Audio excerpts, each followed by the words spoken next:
finishing everyone. I want to see though. Look at bro. Where's this?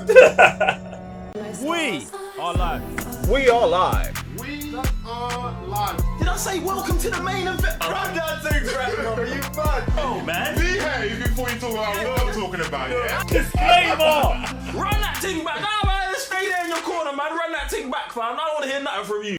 We are live, guys. I'm Joe, one third of the Cyber Nerds. Waving the GS. Sam, Mr. Bits Tech. And we're back with another Hawkeye review. Today we've got episode 3, Echoes. And if you haven't already subscribed to the channel, we're on a road to 200,000 subscribers. And you can help us reach it. So subscribe. Hit the thumbs up and press the notification bell so you can get notified every time we drop a video. Yes, guys, how are we feeling about episode 3 of the Hawkeye series? Oh, sorry, I was just fixing myself, Yeah, I enjoyed this episode a lot more than episode 1 and 2. The first, I'm going to say 20 minutes of the episode, super legit. Action is on point. In fact, just the whole everything was just super, super good. Just that whole warehouse bit. I can't even put it into words. That's how I'm struggling right now. But super, super good. After that, how we're now learning about this new villain, the uncle, the red tracksuits. The Tracksuit Mafia. The tracksuit mafia. Learn about that. Hawkeye and just his deafness and how that's now affecting his life. Everything for me in this whole episode was just... It's a good coming together, which is kind of strange as how is this all missed out in episode 1 and 2? Raven, what do you think? That's what I held it there. No, yeah, because I want to circle back to that. You get me? That transition. Bro! It wasn't even the transition. The camera just panned. Go on. No, you know what, yeah? You know what enhanced this episode for me? Is reading the comic book, yeah? And there's something that I never told you, man, but one thing that I clocked in the comic book that I've never seen before is the way they've done the panel. Like, and I see what they've done here with the camera work, like the whole chase bit in the car with the camera, like continuous shooting, bruv. Like, at some point, you man, when you read this, yeah, like, just read for like I'm not even telling you to read it for Hawkeye and the story, just panel wise. I've never seen anything like that. It's stupid. It's ridiculous. It's mad. Do you know what I'm saying? Like, and I really feel like that's one of the things they really peppered up on that comic book, innit? And I believe that that's what they tried to transition successfully in this episode, innit? That was mad.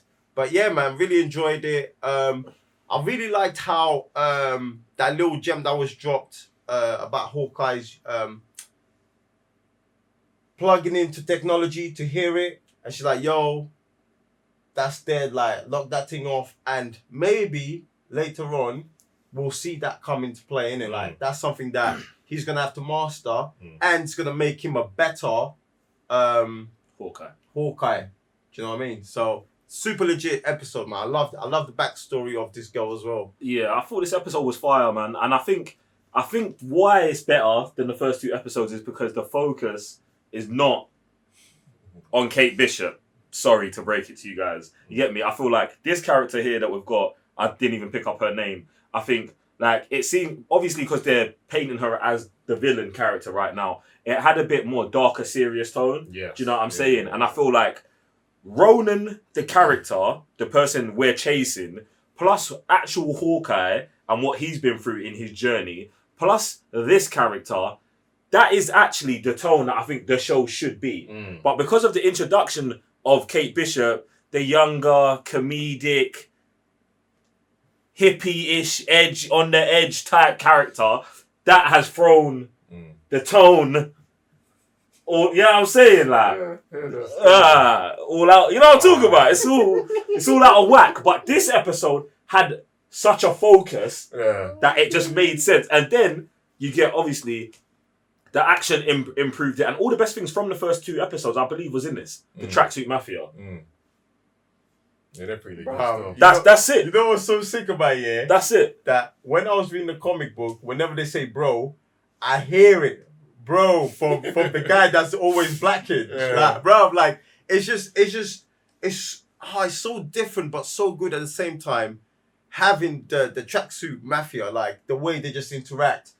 There's a bunch of them, and each one of them is different from the other one. Do you know what I'm saying? Like one's always on the edge, just blacking. But at the same time, he's cool enough to go to Kate. Yo, man, yeah, man.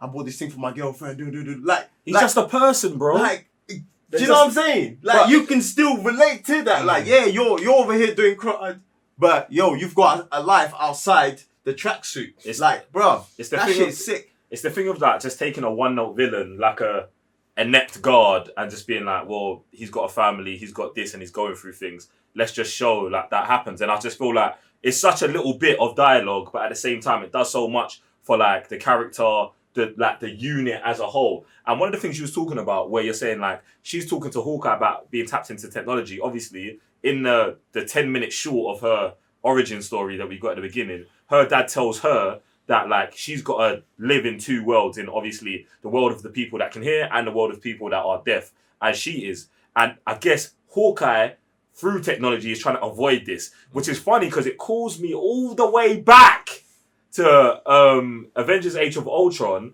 where he's getting replastered. Oh yeah. And he's like, oh, it will never feel the same. And he's like, my wife will always tell the difference. And it's like, bruv, Hawkeye's actually been getting augmented for a bit. Bear in mind, she's got a prosthetic leg and she can't hear.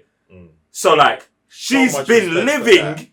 So much respect for that. No, like, for them including it. Yeah, like. So she's been living with like the actual issues that Clint Barton has been trying to negate. Yeah.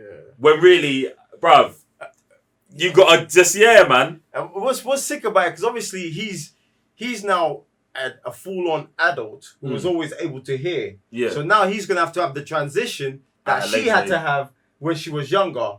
And this is what I feel like it was such a spicy thing for them to drop them. I'm just sorry. What? Like, Clark goes through it at 8, Zod goes through it at 35, 40. Like, this is... I'm not making it up. We just watched the episode. This is what happened. That's what you just explained. But you just... no, it was sick, man. Shout out to the actor who plays the dad as well. He's a sick bad man as well, man. I can't remember your name. But yeah, man, it's good to see you. I ain't seen you in the movies in a minute. Still. And Zoe Chow's talking about Man of Steel as the inspiration for Eternals. I'm just saying, Marvel are not... Stop it! You're telling me to...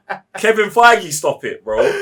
Because the way these man will be like, oh, you man hate your own movie. Okay, we'll take all the good things from it. And Anyway, look, guys, jump in the comment section below. Let us know what you think about this Hawkeye review. Have you got any final thoughts on it? I just want to see more Ronin, innit? Like that. Nah, bro, let that go, seconds bro. through the window, bro. That's the only way we're gonna see my man in the back. They made it up for the action afterwards. I was like, yeah, this is pretty legit. I was like, bro, is that a comic for it? Is there a comic for it? I don't know. Because if there isn't, bro, these snippets this is a perfect place, especially with the Hawkeye comic being cruddy. They can definitely carry on. Do you know what I'm saying? Like a backstory, like back in time, because they also do that a lot in the comic book as well. So yeah, man.